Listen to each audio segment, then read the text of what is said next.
Hope it's all going good out there. Hey, I'm going to show you how to put a strike plate on a new casing. So I replaced this casing, put on the new trim. We caulked it out nicely, got the stopper in here, everything's secure. The door is closing nicely. We got to put the strike plate in there. Now, fortunately, on this it's an old door handle. There was some, you can put a little pencil or Sharpie on the edge of this thing, so when you close it, you can see where it hits. You can see where it hits right there. I have a couple marks here. There's a good indicator where I'm going to put my hole, so it will hit that strike plate properly. So the way to do this,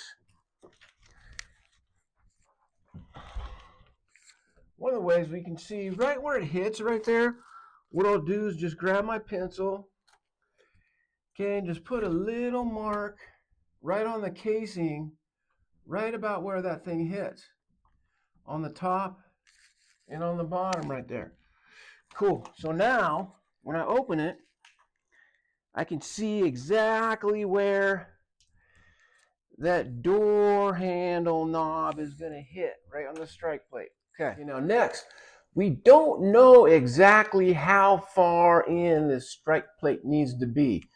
All the way up against the stopper or all the way on the front of the casing. So what I like to do, once I have my top and bottom that I mark, right, I like to come in here and go about halfway in, split the difference. Okay, then I'm going to just draw my little line around here and use this strike plate as I flip it over, use that strike plate as your template for where your hole is going to be. Okay.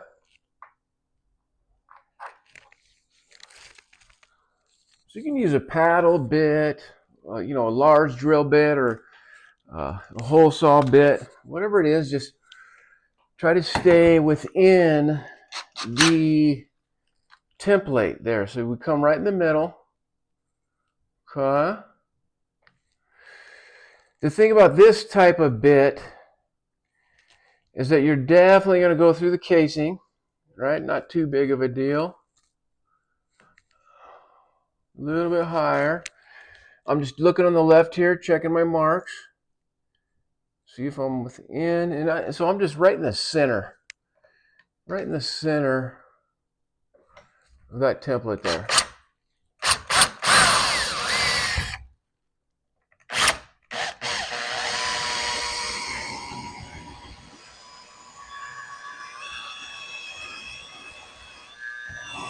We're going to go about a 1/4 inch, maybe a little bit less. And then we'll use our chisel from there to do what we got to do. So right about there will be plenty for that door to latch onto the strike plate. I'm going to use my chisel just to slowly work back the center area and just get it flush all the way around. Okay. Now remember, this is a round hole that I have going here. Now the professional, clean as you can get it, this strike plate has to be set in the width of the metal. So once I get this hole, I'm going to come over here and measure out the outside of this thing and just do a little bit of a chisel so it sits flush. Sometimes you don't need to, depending how the old door is hung. Remember, this is a custom hang. Doors get old. Sometimes there's a big gap in between here. Okay, so if there's a gap, you can actually put this on the outside of the casing as such, but we wanted to inset it and just make it look a little more professional.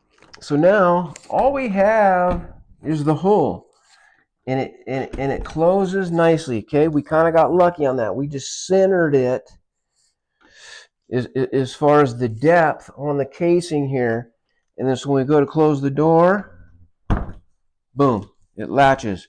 Okay, the strike plate is not on there yet. So that looks good. We're just going to stay with that hole, measure around the strike plate template, and use our chisel again to get a little bit so it indents in there. I'm just going to cut back just where this piece lays in there. We set it up in the hole. I made a little mark at the top and at the bottom, and I'm just going to chisel that back just a hair. Not the full length of my little chisel, just a hair. I'm using my roofing hammer because it's lighter and it's less. Just watch your face when you're sitting here. Ah! Be careful. Don't jack yourself up like there. That's how over time, that's how we learn and become better carpenters, by when things slip. When things slip, we have a tendency to remember pain and that it doesn't feel good, right? Nice and easy. This chisel just happens to be the perfect width. I think it's going to fit in there just the way we want it to. A little bit more. That is pretty good though. A little bit more. Right there. Right there.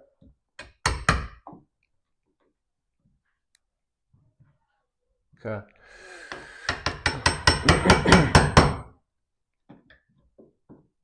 And then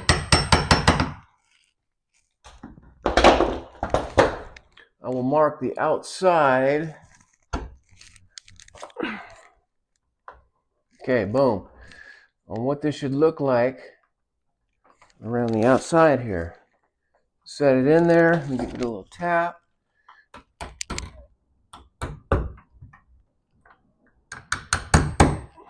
Okay.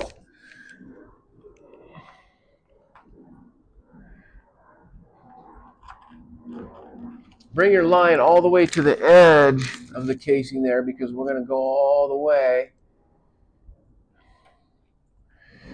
And there's probably going to be roughly 1/8 to 1/4 inch behind the strike plate here. Okay, that's the curve, as long as we got the top and the bottom. And then just like we did before, I'm just going to set this bad boy right there. Nice and easy. One little tap. And another little tap. Okay.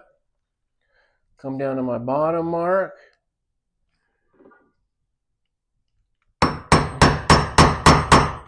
If you're unsure of your mark, start a little bit inside of your mark.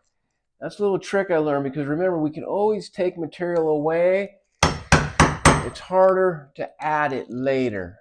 Okay, that looks good. Same thing, grab your paring knife, like how we did before. Just on the end of that, I'm going to just put a little rounded right there. Nice and easy, just a scoring. Nothing crazy, just a little scoring. Rounded at the bottom. It's annoying when you don't get these perfect. I like to just set that sucker in there and get it perfect. Okay. So I'm going to just gently chisel away the width of this thing. I mean, that is really thin. That's barely any. So I'm going to do that now and get back. So I did put one screw in here, and then I made another line on the back part of it. Took the screw out, so now I can really see exactly where that one wants to sit. And I put one screw and closed the door just to make sure. And if sure enough it was out just a little bit too much, because it had a little rub on there. That's annoying. We don't want a little rub. So I'm going to chisel back a little bit further, just about to where that line is. Not just about, exactly to where that line is. Just a hairball. As we go right up the line here. The reason why I'm scoring the line in the back is so when I chisel it forward this way, it will basically just have a clean line. If you don't score the back of it and you chisel, you're going to have a jagged looking line in the back there. So yeah, just get to quickly chisel. Just move slow. I know everybody wants to get stuff done quick. There is a lot to be said about that as well. Take it slow. Get it right. It just feels so much better when everything you just set in there and it's all perfect, man. It's just way better. See, that just went right to where I scored it. It's perfect. I'm not pushing too hard. I'm just kind of letting the chisel do the work. Okay. Perfect.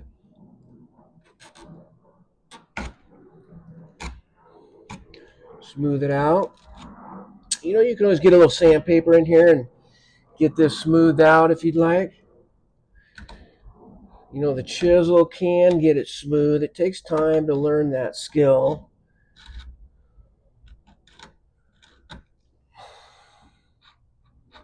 Sorry, I have a focused breath.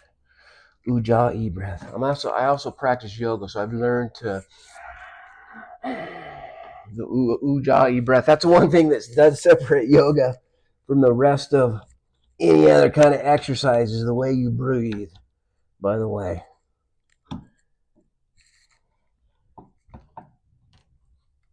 Okay, that's one little piece. I think we're in good shape. Boom, that looks good. Fingers crossed. Bam, sweet. Okay, let's get those screws in there. See how she's sitting. Okay. I just go by hand. You know, a lot of times I overdo it with my impact wrench. Sometimes it's a little faster, but not always better. Screw that bad boy in there. Plus this helps working on the forearm strength a little bit. Okay. Let's check it. Ooh, doggy, that felt pretty good to me. That's how you put on a strike plate for a new casing and stopper. Everything looks good. I'll give my seal of approval on that. Sign it off. Until next time, hot sauce coming at you. Thanks for tuning in.